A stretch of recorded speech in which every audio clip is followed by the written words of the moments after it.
Bonjour à tous.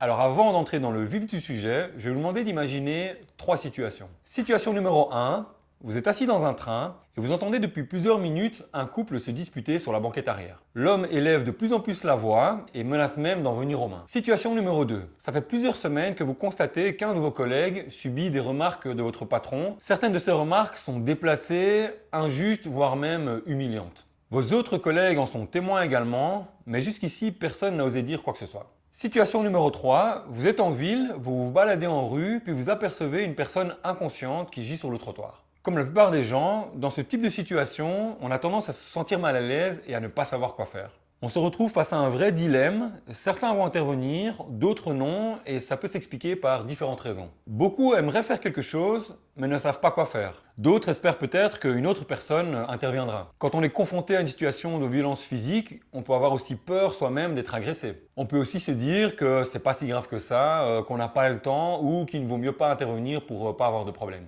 Et vous, avez-vous déjà expérimenté ce genre de situation? Vous êtes-vous déjà senti un peu bloqué dans une situation similaire? Êtes-vous déjà venu en aide à un inconnu? N'hésitez pas à partager votre expérience dans les commentaires. Et n'oubliez pas non plus de vous abonner à la chaîne, ça m'aide beaucoup à développer mon travail.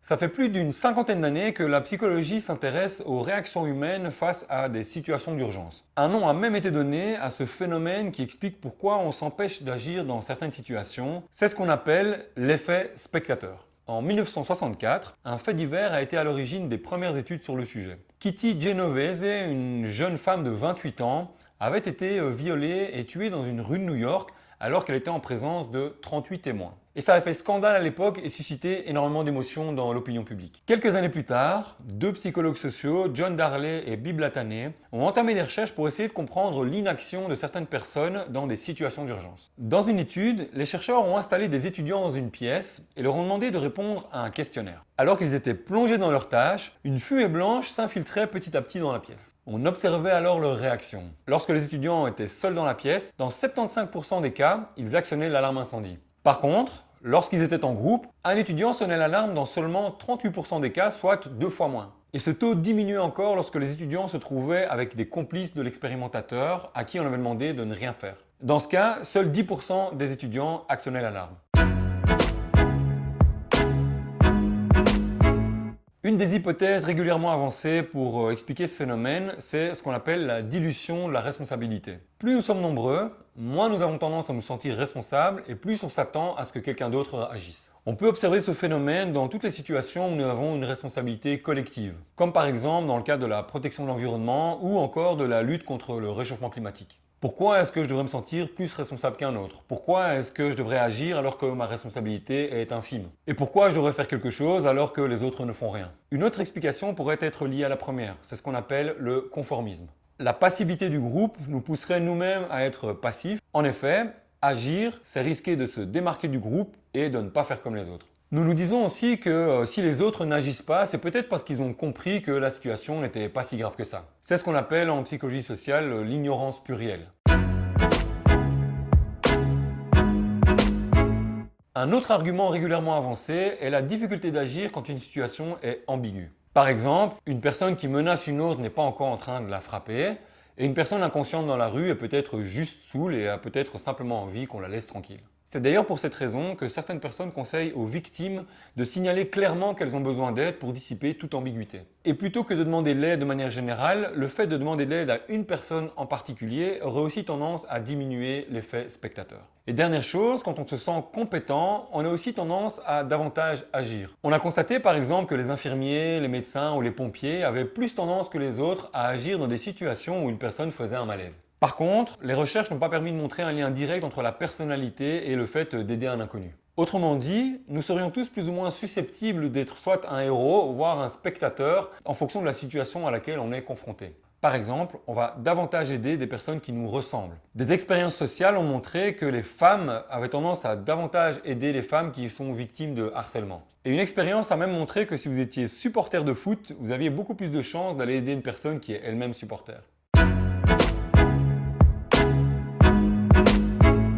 Une autre étude devenue classique et menée en 1973 a mis en avant une autre variable susceptible d'influencer l'effet spectateur, le fait d'être pressé. Les chercheurs avaient demandé à des prêtres en formation de se rendre à un endroit pour donner une homélie, soit sur la formation des prêtres, soit sur la parabole du bon samaritain, une parabole bien connue de l'évangile où une personne vient en aide à un inconnu qui gît sur la route. Sur le chemin que ces futurs prêtres devaient prendre pour aller donner leur homélie, un complice des expérimentateurs devait jouer une personne manifestement mal en point. Le premier groupe de sujets avait tout le temps de se rendre sur le lieu.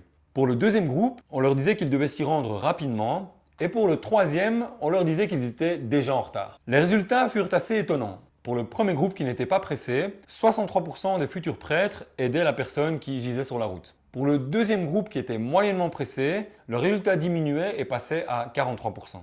Et lorsqu'ils étaient très en retard, le pourcentage d'aide passait alors à 10%. D'après cette expérience, tout se passerait donc comme si le fait d'être pressé nous empêchait de venir en aide aux autres, et ça même si on croit à des valeurs altruistes fortes. C'est ce qui pourrait expliquer par exemple que nous avons tendance à être plus individualistes dans les grandes villes. Nous vivons avec des horaires stricts, nous sommes très occupés, et nous sommes souvent pressés d'arriver au boulot, d'aller manger, de rentrer chez soi ou de passer d'une activité à l'autre. Plus on serait surmené et pris par le temps, moins on aurait tendance à agir de façon altruiste.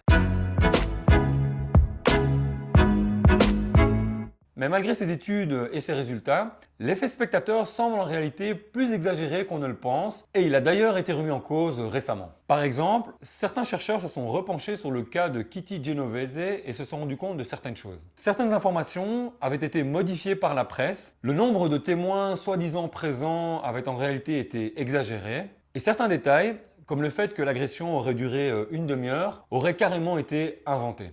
Il est fréquent que les médias aient tendance à relayer abondamment ce genre de faits divers, mais sans prendre toujours les précautions nécessaires afin de vérifier les faits. Plus une histoire est choquante, mieux elle se vend, et nous-mêmes on a tendance à mieux retenir les histoires choquantes que les autres, ce qui pourrait modifier notre perception de la réalité. Une autre recherche, parue en 2019, semble également relativiser cette théorie comme quoi plus il y aurait de personnes présentes, moins il y aurait de chances qu'on intervienne. Selon les auteurs de cette étude, l'effet spectateur sera même plus une exception que la norme. Le psychologue Richard Philpot et ses collègues de l'université de Lancaster ont analysé des caméras de surveillance dans des villes de 3 pays. Ils ont constaté que pour 219 cas de conflits, d'agressions ou de violences, dans l'immense majorité des cas, quelqu'un intervenait pour aider la victime. Et cette probabilité augmentait lorsque plusieurs personnes étaient présentes. Nous serions donc plus altruistes et plus courageux que nous le croyons lorsque quelqu'un est victime de violence, probablement parce que contrairement aux expériences de Latané et Darley, une situation d'agression est une situation qui est claire.